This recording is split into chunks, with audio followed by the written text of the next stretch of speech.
नमस्कार. Fast and best हवामान अंदाज या यूट्यूब चॅनलमध्ये मी दादाच कोणी आपले सर्वांचे स्वागत करत आहे. त्या 24 तासातील हवामान अंदाज पाहूया. सध्या परिस्थिती पाहता कुठेच पावसाची कुठेच ढगाळ हवामान परिस्थिती दिसत नाही आहे. फक्त जम्मू आणि काश्मीरमध्ये थोडेसे ढग पाऊस बर्फ पडून उघडलेला दिसते आणि इकडे वातावरणात थोडं बदल होत जाताना दिसत आहे. दक्षिण भागातून विशाखापट्टणम, हैदराबाद, बेळगाव साईडून तसेच नागपूरपर्यंत हवामानात थोडासा बदल होताना दिसत आहे. नांदेड, चंद्रपूर, नागपूर ह्या भागातून बऱ्यापैकी हवेत स्तब्धता निर्माण झालेली आहे.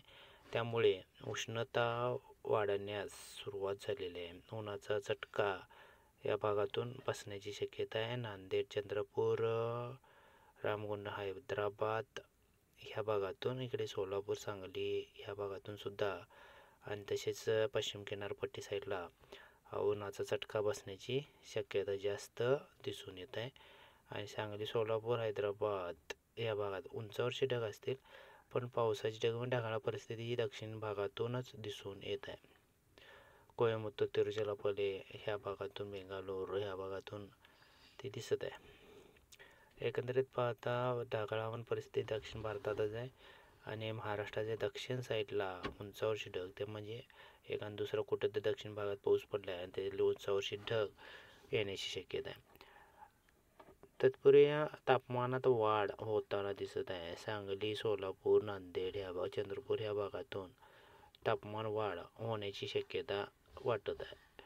आणि इतरत्र हवामान कोरडं आहे, पण कोरडा असल्यामुळे आणि तसेच उत्तर भागातून बर्फ आणि पाऊस पडून गेल्यामुळे उत्तर भागात थोडासा गारवा असेल, पण तेवढा थोडा आता कमी होत जाणार आहे. उन्हाळ्याचे दिवस वाढत जाणार आहेत.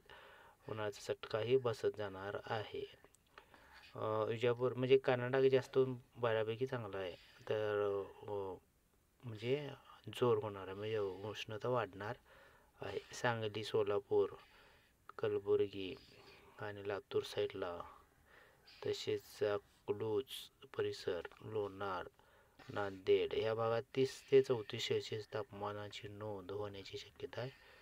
आणि इकडे अकोला, अमरावतीला सुद्धा 30 ते 34 सेल्सिअस तापमान होण्याची शक्यता आहे. पण रात्रीतून पाहायला गेलं तर उत्तर भागातून कोरडे वारे येत असल्यामुळे रात्र थोडं गार वाटणार आहे, म्हणजे गारवा रात्री राहणार आहे, म्हणजे थंड असल्यासारखं वाटणार आहे.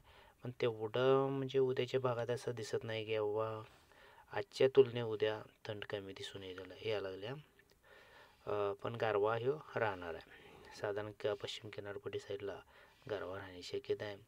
आणि तसेच लक्ष लगे 7ला 7:30च्या आसपासच उकाडा जाणवायची शक्यतासुद्धा वाटत आहे.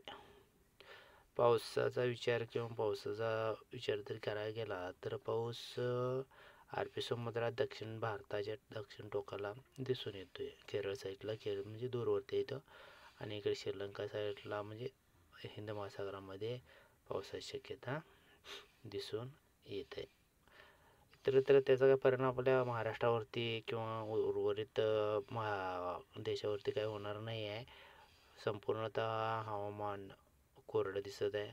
उष्ण कोरडं हवामान दिसत आहे. आणि थोडंसं इकडे जगदलपूर ह्या भागातून थोडासा पट्टा आहे, तो पण हलक्याशा पावसाचा पट्टा दिसून यायला आहे. उत्तर भागातून थोडंसं ढगाळ हवामान परिस्थिती निर्माण होईल. आजच्या पुरतं एवढंच. सध्या परिस्थिती पाहायला गेलं तर संपूर्ण भागात कोरडं आणि उष्ण वातावरण असल्यामुळे उष्णता वाढणार आहे. व्हिडिओ लाईक करा, शेअर करा. धन्यवाद.